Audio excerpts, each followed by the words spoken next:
హైదరాబాద్ శాసనసభ్యులు అన్న ముఠా గోపాలన్న గారికి, గౌరవనీయులు పెద్దలు మీ అందరి ఆశీస్సులతో 4 జూన్ నాడు కాబోయే సికింద్రాబాద్ పార్లమెంట్ సభ్యులు మన అభిమాన నాయకుడు శ్రీ పద్మారావు గౌడ్ గారికి, గౌరవనీయులైన మా సోదరులు సలీం భాయ్ గారు, మాజీ ఎమ్మెల్సీ గారు, అదేవిధంగా గౌరవనీయులైన కార్పొరేటర్లు, గౌరవ మాజీ కార్పొరేటర్లు, వేదిక పైన ఉన్న సీనియర్ నాయకులందరికీ, మరి ఈరోజు మషీరాబాద్ నియోజకవర్గంలో ఇంత పెద్ద ఎత్తున చేసిన మా ఆడబిడ్డలకు, అన్నదమ్ములకు పేరు పేరున మేము ఆలస్యంగా వచ్చిన చాలా ఓపికగా ఉన్నందుకు మీ అందరికీ కూడా హృదయపూర్వక నమస్కారం.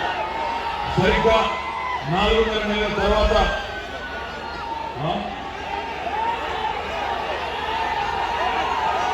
జయసింహ సార్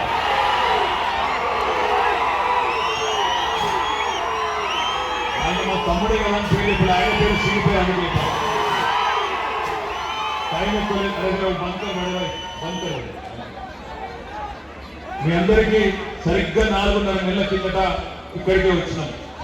ఇక్కడనే మీటింగ్ పెట్టుకున్నాం, ఇక్కడనే ఆ రోజు మాట్లాడుకున్నాం.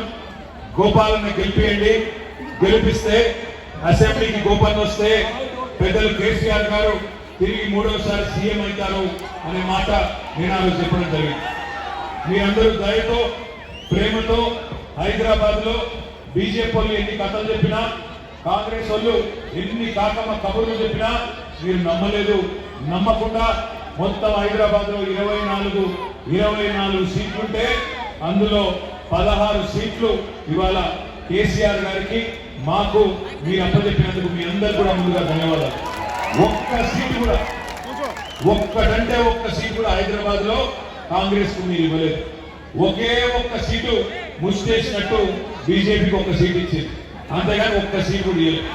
అంత గొప్పగా హైదరాబాద్ లో మీరు నిర్ణయం తీసుకున్నారు. కానీ జిల్లాలలో మాత్రం ఈ అరిచేతిలో వైకుంఠం ఏదైతే కాంగ్రెస్ పార్టీ చూపెట్టిందో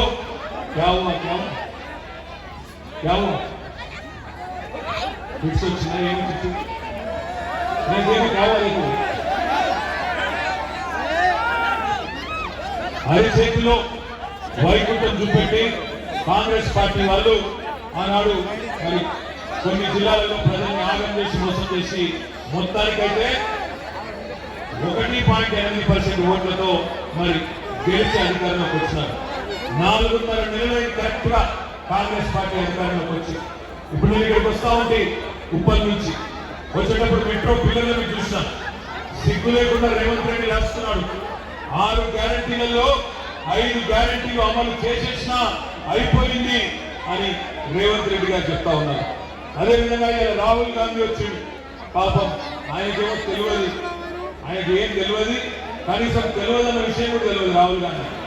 వచ్చిండు, వచ్చి ఏదో పేపర్ మీద రాసిస్తే చదివేసింది. ఏమని తెలంగాణలో ప్రతి ఆడబిడ్డకు నెలకు 2,500 రూపాయలు కాంగ్రెస్ ప్రభుత్వం ఇస్తున్నది అని ఇవాళ రాహుల్ గాంధీ గారు ఆదిలాబాద్ లో చెప్తా ఉన్నారు. నేను ఇక్కడికి వచ్చిన మా ఆడబిడ్డలను అన్నదమ్ములను ఒకటి అడుగుతా ఉన్నాను, ఎన్ని మాటలు చెప్పింది కాంగ్రెస్, ఒక్కటన్నా అమలైందా? దయచేసి ఆలోచన చేయండి. నెలకు 2,500 రూపాయలు వస్తున్నాయా? మీకెందుకు వస్తాయి సార్? మహిళలకు వస్తాయి. నెలకు 2,500 రూపాయలు మహిళా తల్లులకు వస్తున్నాయా? మీరు తొక్కేసి అట్లాగే పెద్ద మనుషులకు నెలకు 4,000 రూపాయలు ఇస్తామన్నారు, ఇస్తున్నారా? 4,000 రూపాయల పెన్షన్లు వస్తున్నాయా? అదే విధంగా కులం బంగారం ఇస్తా అన్నాడు కేసీఆర్ గారు. కళ్యాణ లక్ష్మి ఇచ్చిండు, నేను కులం బంగారం ఇస్తా దాన్ని మీకెళ్ళి అన్నాడు. మరి 1,00,000 మంది పెళ్లి చేసుకున్నారు కాంగ్రెస్ ప్రభుత్వం వచ్చినాక. ఒక్కలకన్నా కులం బంగారం వచ్చిందా? ఆడపిల్లలకు, చదువుకునే ఆడపిల్లలకు స్కూటీలు ఇస్తా అన్నాడు, ఎవరికైనా ఇచ్చిందా? మా చదువుకునే తమ్ముళ్లకు నెలకు 4,000 రూపాయల నిరుద్యోగ భృతి అన్నాడు, వచ్చిందా? ఒక్కటి కూడా రాలేదు. కానీ సిగ్గు లేకుండా పచ్చి జూటా మాటలు. ఇవాళ మళ్ళొక్కసారి హైదరాబాద్ లో మీ చేతిలో సాగు దెబ్బ తినడానికి మన పార్టీలో గెలిచిన ఒక ఎమ్మెల్యే, ఖైరతాబాద్ లో గెలిచిన ఒక ఎమ్మెల్యే తీసుకొచ్చి ఇవాళ కాంగ్రెస్ పార్టీ అభ్యర్థి అని చెప్పి పార్లమెంట్ నిలబెట్టింది. అందుకే నేను అంటున్నా, దయచేసి కాంగ్రెస్ పార్టీకి మొన్న హైదరాబాద్ లో ఎట్లయితే బుద్ధి చెప్పిందో మళ్ళొక్కసారి వాళ్ళకి సిగ్గొచ్చే విధంగా తీర్పు ఇవ్వాల్సిన బాధ్యత మనం మీద. ఇవాళ మరొక పార్టీ ఇక్కడ మన పోటీ నాకు తెలిసేది కాంగ్రెస్ తో లేదు, కరెక్టేనా? హైదరాబాద్ లో పోటీ కాంగ్రెస్ తో లేదు కదా, కొద్దిగా బీజేపీతోనే ఉందా? బీజేపీ గురించి కూడా పోయినాయి. అయితే బీజేపీ గురించి కూడా 2 నిమిషాలు మాట్లాడుకోవాలి. 5 ఏళ్ల కిందట 5 ఏళ్ల కిందట ఆనాడు కిషన్ రెడ్డి గారు గెలిచింది. కిషన్ రెడ్డి గెలిచింది 5 ఏళ్ళు కేంద్ర మంత్రి అయింది. బ్రహ్మాండంగా మంత్రి పదవి తీసుకున్నాడు, క్యాబినెట్ లో మంత్రి ఉన్నాడు. హైదరాబాద్ వరదలు వచ్చినాయి, రూపాయి తెచ్చిందా? కిషన్ రెడ్డి గారు రూపాయి తెచ్చిందా? హైదరాబాద్ వరదలు వస్తున్నాయి. హైదరాబాద్ లో మెట్రో కట్టుకున్నాం, రూపాయి సాయం చేసిందా? కరోనా టైంలో ఎక్కడున్నాడు కిషన్ రెడ్డి? ఏం చేసిండు? కుక్కురే పాకెట్ వచ్చిందా? కరోనా టైంలో పద్మారావు గారేమో కోట్ల రూపాయలు ఖర్చు పెట్టి పేదవాళ్ళకు భోజనం పెడితే కిషన్ రెడ్డి గారు మాత్రం కురుకురే ప్యాకెట్లు వచ్చింది. కురుకురే ప్యాకెట్లు వచ్చింది. కిషన్ రెడ్డి గారు చేసిన అతిపెద్ద అతి గొప్ప పని ఏంటంటే ఈ 5 ఏళ్లలో కురుకురే ప్యాకెట్లు వంచుడు తప్ప మసీరాబాద్ కనబడలే, అంబర్పేటకు పోలేదు, కనీసం సికింద్రాబాద్ సనత్ నగర్ లో కాలు కొట్టలేదు. నాంపల్లిలో మాత్రం ఒక సింటెక్స్ ట్యాంక్ ఓపెన్ చేసింది, ఒక సింటెక్స్ ట్యాంక్ పోయి రిబ్బన్ కట్ చేసి నేను చూసిన. సీతాఫల్ మండిలో కూడా ఆ రైల్వే స్టేషన్ లో 2 లిఫ్ట్లు పెడతా, లిఫ్ట్లో మాత్రం రిబ్బన్ కట్ చేసింది. 5 ఏళ్ళు కేంద్ర మంత్రి ఎంత పని చేయాలి? నిజానికి తప్పకుండా గొప్పగా పనిచేసే అవకాశం ఉండే, చేయలేదు. ఇంకొక మాట నేను అడుగుతా ఉన్నా, ఇవాళ కేసీఆర్ గారి ప్రభుత్వం పోయిందనే బాధ హైదరాబాద్ లో ప్రతి ఒక్కరిలో ఉంది. నేను ఇక్కడున్న మా అన్నదమ్ముల నాడబిడ్డను ఒకటే అడుగుతా ఉన్నా, ఇందులో బలవంతం లేదు, మీకు ఇష్టమైతేనే చెప్పండి. కేసీఆర్ ఉన్నప్పుడే బాగుండే అనుకున్నటోళ్ళు చేయలేవట్టు, బలవంతమే లేదు, మీ ఇష్టం. పక్కానా? పక్కా. అయితే మీకు ఒక బెస్ట్ పాయింట్ చెప్తారు, మీకు ఒక బెస్ట్ పాయింట్ చెప్తారు. కేసీఆర్ ఉన్నప్పుడే బాగుండేదని మీ ఫీలింగ్. ఈయన వచ్చిన చిల్లర మాటలు ఉద్దర పనులు తప్ప ఏమైతే లేదు. మీకు కనబడుతుంది, నాకు కూడా కనబడుతుంది. బెస్ట్ పాయింట్ చెప్తాను మీకు. కరెంట్ పోతుంది, నీళ్ళు వస్తలేవు, నాకు ఎడికెత్తాను. కందిని పట్టుకొని నిలబడ్డారు మా చెల్లెలు, కందిని పట్టుకొని నిలబడ్డారు. కరెంటు పోతున్నది, మరి పైన కూడా కందిని పట్టుకొని అక్కడ కూడా నిలబడ్డారు మా చెల్లెలు. మళ్ళా కాంగ్రెస్ వచ్చింది, కరెంటు పోయింది. కాంగ్రెస్ వచ్చింది, కందిలు కూడా వాపస్ వచ్చినాయి. ఇన్వర్టర్లు వాపస్, జనరేటర్లు వాపస్. అందుకే మీ అందరికీ బెస్ట్ పాయింట్ చెప్తారు. ఉపాయం ఏంటి అంటే, మీ అందరు కలిసి గట్టిగా ఒక 10-12 ఎంపీ సీట్లు మా చేతిలో పెట్టుండ్రి. 6 నెలల తిరిగి కేసీఆర్ గారు ఒక్కడే, ఇంతకు మించిన ఉపాయం ఏం లేదు. మీరు రోడ్ ఎక్కేది లేదు, ఎవరిని తిట్టేది లేదు, నోరు ఖరాబ్ చేసుకునేది లేదు. అనవసరంగా వాళ్ళు తిట్టినట్టు గలీజం మనం తిట్టే అక్కడ కూడా లేదు. సోషల్ మీడియా అనవసరంగా ఆగమాగం అయ్యేది లేదు. ఒకటే ఒక్క పని, ఈ కరెంటు సమస్య పోవాలన్నా, ఈ మంచిలో పోవాలన్నా, మనకు వచ్చే పెట్టుబడులు ఎంత పోతున్నాయి. ఇదివరకు వచ్చిన పెట్టుబడులు, మనం తెచ్చిన పెట్టుబడులు ఇలా హైదరాబాద్ నుంచి పెట్టిపోతా ఉన్నాయి. మొన్న ఒక కంపెనీ గుజరాత్ పోయింది, కేన్స్ టెక్నాలజీస్ అనే కంపెనీ, 3,700 కోట్ల పెట్టుబడి. ఇంకో కంపెనీ కార్నింగ్ అనే కంపెనీ చెన్నైకి వెళ్ళిపోయింది. వీళ్ళకి కొత్త పెట్టుబడులు తెచ్చే ముఖం ఎట్లా లేదు, ఉన్న పెట్టుబడులు కూడా ఆపుకునే తెలివి లేదు. మనం మంచిగా చేసిన కరెంటు నిలుపుకుంటలేరు, మంచిగా చేసిన మంచినీళ్ళని కాపాడతలేరు. అట్లాంటి దుర్మార్గుల చేతిలో ఈ రాష్ట్రం పోయింది అని చెప్పాడు కదా. ఇగో మీ హైదరాబాద్ లో ఫలానా ప్రాజెక్టు కట్టినా, ఫలానా కాలేజ్ తెచ్చినా, ప్రత్యేకించి పని చేసినా అని చెప్పాలి. ఇవాళ ఒక్క పని చూపెడతా బీజేపీ 10 ఏళ్ళు ఒక్కటంటే ఒక్కట్లేదు. అందుకే నేను దయచేసి అడిగేది, గుర్తు తెచ్చుకోండి, ఆగం కాకండి. ఇవాళ అనగానే అబ్కి బార్ 400 పార్ అంటాడు. అబ్కి బార్ 400 పార్ ఏందో ఎరికేనా? ఏంటంటే చెప్తాను. మోడీ వచ్చినాడు, మోడీ భారతదేశంలో ప్రధానమంత్రి అయినాడు, పెట్రోల్ ధర 70, ఇవాళ 110.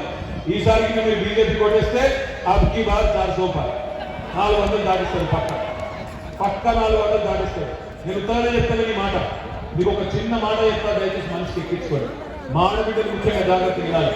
ఇలా భారతదేశంలో అన్ని పిరమైంది, పప్పు పిరమైంది, ఉప్పు పిరమైంది, నూనె పిరమైంది, చింతపండు పిరమైంది, సామాన్యుడు తినే ప్రతి పిరమై కూర్చున్నది. ఎట్లా పిరమైనది, ఎట్లా ధర పెరిగినాయి? ఒకటే ఒక్క కారణం, మన దేశంలో పెట్రోల్ డీజిల్ ఎన్నికలు తయారు చేస్తారో క్రూడ్ ఆయిల్, ఆ క్రూడ్ ఆయిల్ అంటే ముడి చమురు, అది మన దగ్గర దొరకదు, బయటికి వెళ్ళి తెచ్చుకోవాలి.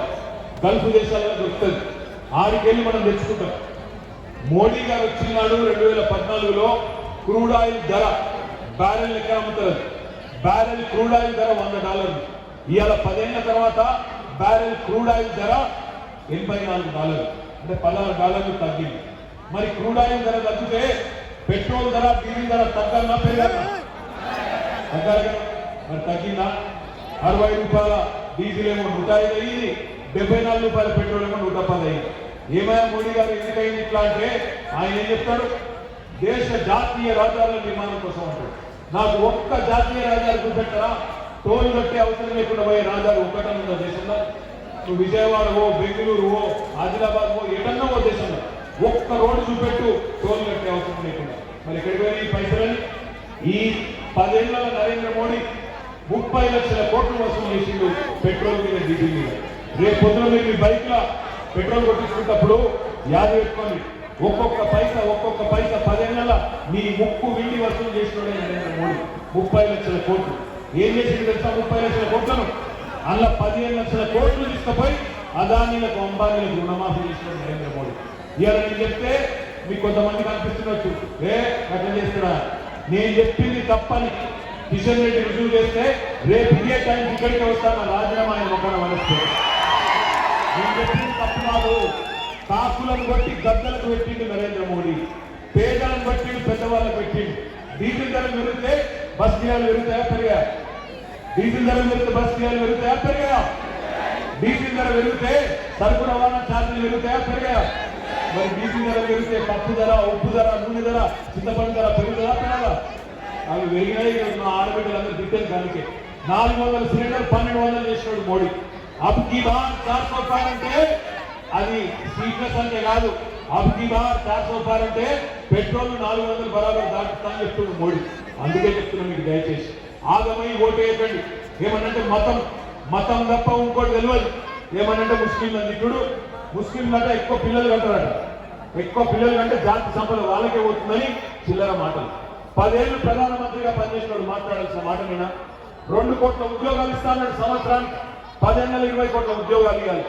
నల్లధనం వాపస్ చేస్తా, ప్రతి కుటుంబానికి 15 లక్షలు ఇస్తా అన్నాడు. అది ఎప్పుడో మర్చిపోయింది.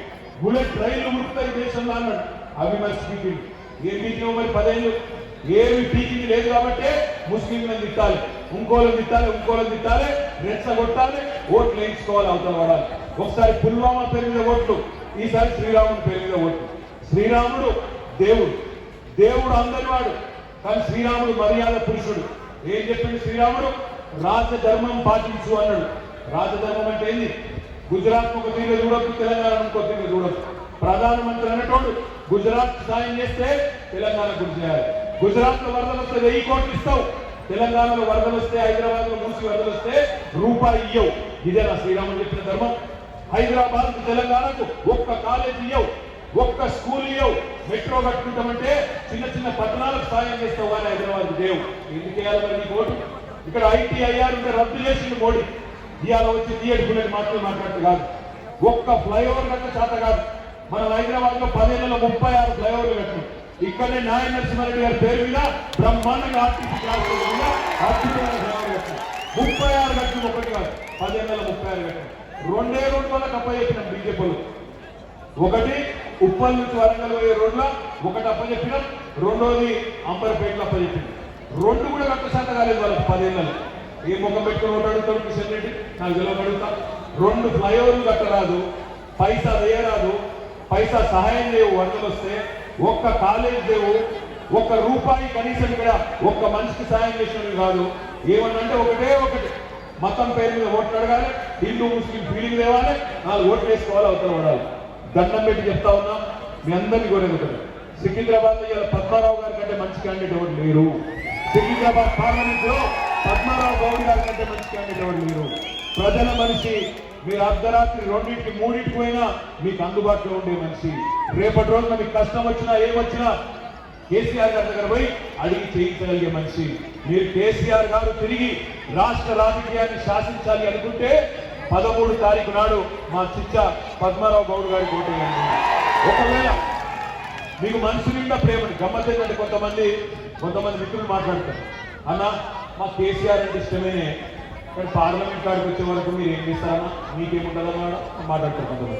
వాళ్ళకి నేను చెప్తున్నా ఒకటే మాట.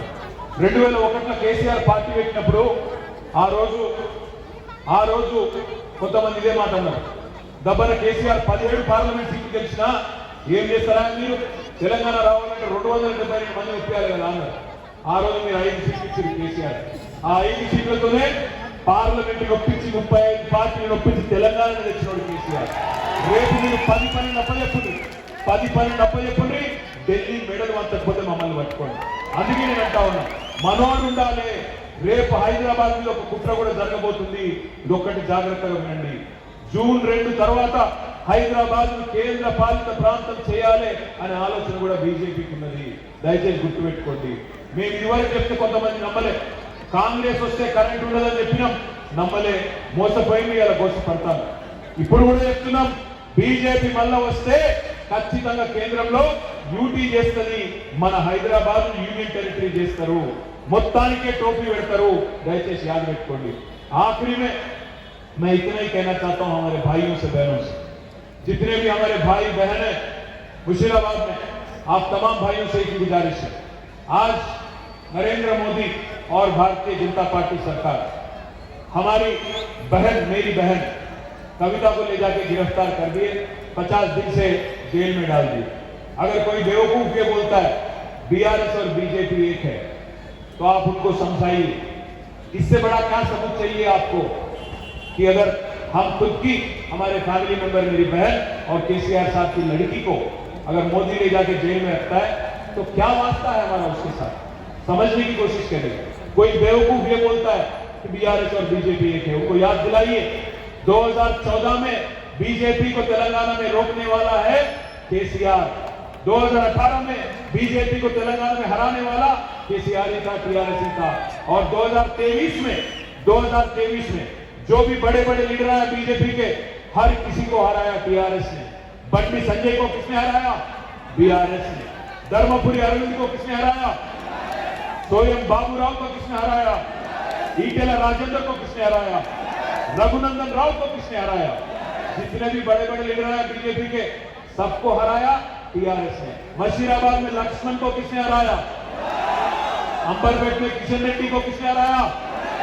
అందుకే నేను అంటున్నా, వాళ్ళతో మనకి ఏం పొత్తు లేదు, మను లేదు, ఎలాంటి समझौता లేదు. అనవసరంగా ఆగమై కాంగ్రెస్ ఓట్లేస్తే, अगर गलती से भी आप कांग्रेस को वोट देंगे तो फायदा बीजेपी का हो जाएगा. सिंपल बात है, इसमें कंफ्यूज होने की कोई जरूरत नहीं. आज कांग्रेस यहाँ पे एक डब्बी कैंडिडेट को लाके खड़ा कर दी.